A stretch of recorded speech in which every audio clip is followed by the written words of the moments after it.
Good morning. This is Alexis Parker, sitting in with Giovanni Gallucci and Chloe Dawn, and this is the Daily Trend Report. Morning, Alexis. Good to have you in the chair. Glad to be here. I drove in at dawn to watch the lake come up over the Trans Pecos, and it earned the early alarm. I watched it from the top floor with coffee, like a civilized person. 3 things today.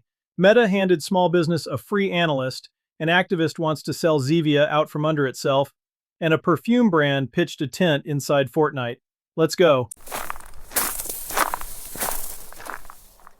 So this one hit 2 desks. Eddie had it near the top, and Travis made it his lead. On August 19th, Meta opened up Meta AI to read your business straight through.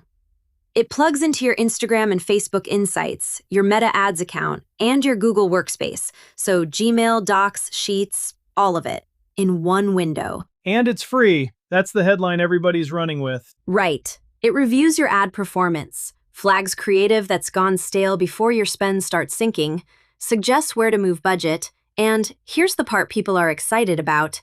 It'll benchmark you against 2 named competitors and tell you why their reels hold attention longer than yours. Then it exports the whole thing as a doc or a spreadsheet. That used to be a line item on an agency invoice. A 4-person brand couldn't touch that a year ago. That's the true part, and I don't want to wave it off. If you're a small operator, that analysis genuinely used to cost money you didn't have. The oldest excuse in the book, I never look at my numbers because I don't know how. That excuse just died. That's a real gift to a tiny brand. But you've got a but. I've got a big one. Read where Travis put the emphasis. This thing optimizes for what Meta measures, which is engagement inside Meta. Follow its advice far enough, and you build content that performs beautifully on Instagram for an audience that'll never follow you anywhere else. So you win the yard and lose the house. You win the yard and lose the house. And notice how it showed up. Eddie caught that the coverage broke in secondary markets, local news in Louisiana of all places, not the marketing press. Meta is pushing this through regional small business channels on purpose. They want the 4-person brand hooked on the free read. That Louisiana tell is a sharp catch. That isn't how they usually roll out a product note. It isn't. And the quiet part, you're handing your Gmail to Meta to get the free analyst. Travis said keep that workspace connection off until you've read what they retain. And that's exactly right. A free tool that reads your inbox is never actually free. You're the invoice. And the creative fatigue flag? That's the one piece I'd actually trust it on, right? That's the one. When a post that used to pull stops pulling, the tool sees the decay before you feel it in the numbers. That's genuinely useful.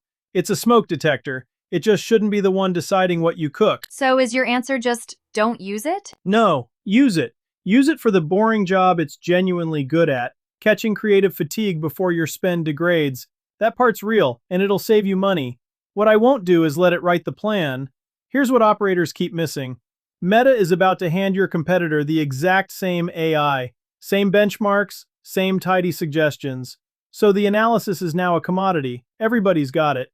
The one thing that machine can't generate is your point of view. Say more on that, because point of view gets thrown around a lot. I mean your actual take on your category, in your voice, with your face on it. The opinion only you hold, the thing you'd argue about at the bar. The AI can tell you your competitor's reels retain better. It can't tell you what you believe. When the analysis is free and identical for everybody, taste is the last thing you own, and taste is the thing that travels. So the tool makes everyone's baseline the same, and your opinion is the tiebreaker. Your opinion is the whole game. 3 things you can actually do today. 1. Connect the assistant. Run one honest audit against 2 competitors you truly compete with, then throw out every recommendation you disagree with. Take the pattern read, leave the plan. 2. Take the one creative fatigue flag it hands you and answer it on camera in your own voice. Don't just swap the photo, remake that post so the fix reads as you, not as the algorithm. 3. Spend the hour it saves you on one point of view post only you could make. Your take on your category, your face, published where your own audience actually lives. Okay, my desk. And this one's a gut punch if you followed the category. Eddie and Travis both flagged it. Zevia, The brand that basically invented naturally sweetened soda is being pushed toward a sale. An activist investor named David Kanan, whose firm holds about 4% of the company, sent the board a public letter on August 14th demanding a formal strategic review, and that includes a sale. 4%. Sit with that number for a second. Right. 4% of the shares, and he's steering the whole ship. Food Dive picked it up on the 20th.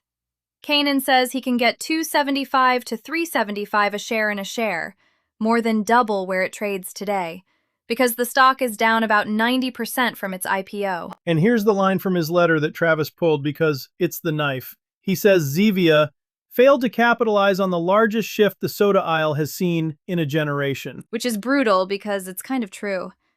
Zevia had a decade head start. Zero sugar, stevia, no artificial anything. Years before anybody was talking about clean soda. A decade head start, and they watched the prebiotic sodas walk in and take the shelf. And not because those brands had a better can, because they told a better story. Creator first, a face, a personality, a reason to care. Zevia had the science and forgot to build a character. That's the part that gets me. The newcomers didn't out-formula them. They out-personalitied them. That's the whole thing. The can was never the problem. Give me the version a small brand can use, though. Not everybody's got a charismatic founder. You don't need charisma. You need a consistent character. Pick the one true thing about how you make it or who you are, and say it the same way every single week until people can finish your sentence. Character isn't a personality contest. It's repetition people can recognize. And here's the gut punch. Who buys them now? If the board caves and sells, the likely buyers are the exact portfolio companies Zevia's customers were trying to get away from. That's the tragedy in one sentence. You spend 15 years being the independent alternative, and you wind up owned by the very thing people were avoiding. That's what losing sovereignty looks like from the inside. And it doesn't happen to the sloppy brands. It happens to the pioneers who got comfortable being right. So what do you tell a founder watching this with a knot in their stomach? Not what you'd expect. I'm not going to give a founder a lecture about their cap table. That's not my lane, and it's not the lesson. The lesson's on our side of the fence. Being early and being right doesn't protect you. A spreadsheet with a 4% stake doesn't care that you were first. You know what it can't touch? A brand people would riot to defend. Travis said it plain. Put your operator on camera at a volume that feels almost excessive. The founders who end up unsellable are the ones whose audience knows their face, their voice, their whole deal. Because you can't quietly sell a character out from under the people who love them. You can't. The audience is the only takeover defense that never shows up on a balance sheet. The brands that stayed a logo are the ones getting marched to the auction. The brands that became a person have fans standing in the doorway. Molly Ivins would have had a field day with a 4% stake running the whole show. She'd have named him by lunch.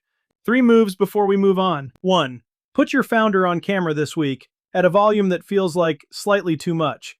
Not a polished brand film, a standing weekly spot where the person running it talks straight to the people who buy it. 2. Give your brand a character people can name, a face they know, a point of view they can predict. A logo gets sold quietly. A character has fans who'd make noise about it. 3. Make your most loyal buyers the story. Feature a real regular every week, by name, on your own channel, so newcomers see a brand people belong to, not just one they buy. All right, last stretch, and this is the one I've been chewing on all morning. Eddie and Travis both had it on the tactics desk. Joe Malone London, the fancy fragrance house owned by Estee Lauder, just ran its first gaming activation, inside Fortnite. A high-end cologne inside Fortnite. I'm going to need to hear how that's not a punchline. Here's why it's smarter than it sounds. They didn't build their own branded island. That's the mistake nearly every brand makes in gaming. Spend a fortune on a custom map and nobody shows up. Instead, they hired a studio called Chartis and built a British coast world inside an existing map, minigame box PvP, one that already had a crowd. The cologne is called Sea Salt and Bergamot, so a coastline. It runs August 11th through the 24th. So they rented the crowd instead of building the stadium. Rented the crowd instead of building the stadium. Exactly right. And they layered gaming creators on top, a couple of streamers named Birdo and Dagwummy, running live streams into the world, with a companion series on Instagram and TikTok, carrying it out to the people who don't even play. What did it actually do? Real numbers? Careful here, and this matters. The numbers flying around: 3.6 million favorites, 7.6 billion minutes played. Those are the host map's lifetime stats, not this campaign's reach. Anybody quoting those as Joe Malone's results is selling you something. The honest read is early and mixed. Cosmetics Business already ran an opinion piece asking whether a perfume can convert inside a shooter, where nobody's in a buying mood. That's a fair question, though. Attention isn't the same as intent. It's the right question, and I'll be honest with you, I don't think a PvP minigame sells much cologne this week. But that's not why the move matters. The principle is the entire lesson, and it scales all the way down to a brand with no budget at all. Go native where your category never shows up, and sponsor the thing people already open.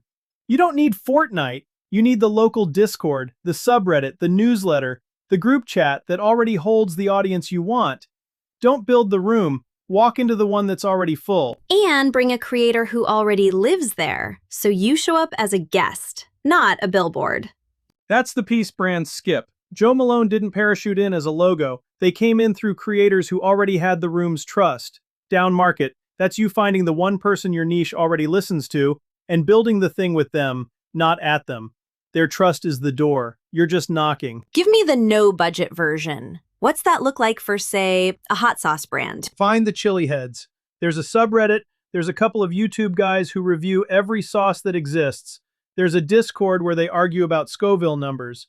You don't sponsor the Super Bowl. You send your sauce to the one reviewer that community already trusts, and you film the whole thing.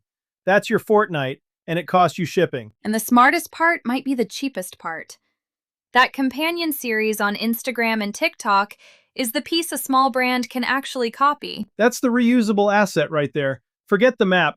The thing you steal is filming yourself walking into a community you don't normally belong to and documenting the whole thing. That's content, whether or not the activation converts a dime. The story of showing up is the story. So the takeaway isn't, do Fortnite. The takeaway is never, do Fortnite. The takeaway is stop building islands. Your niche isn't too small. Your execution's too safe. Find where they already are, bring somebody they already trust, and show up like you belong there. Here's what to actually do with all of that. 1. Pick one community your category never touches, a Discord, a subreddit, a niche newsletter, and show up native this month, in the format people already use there. 2.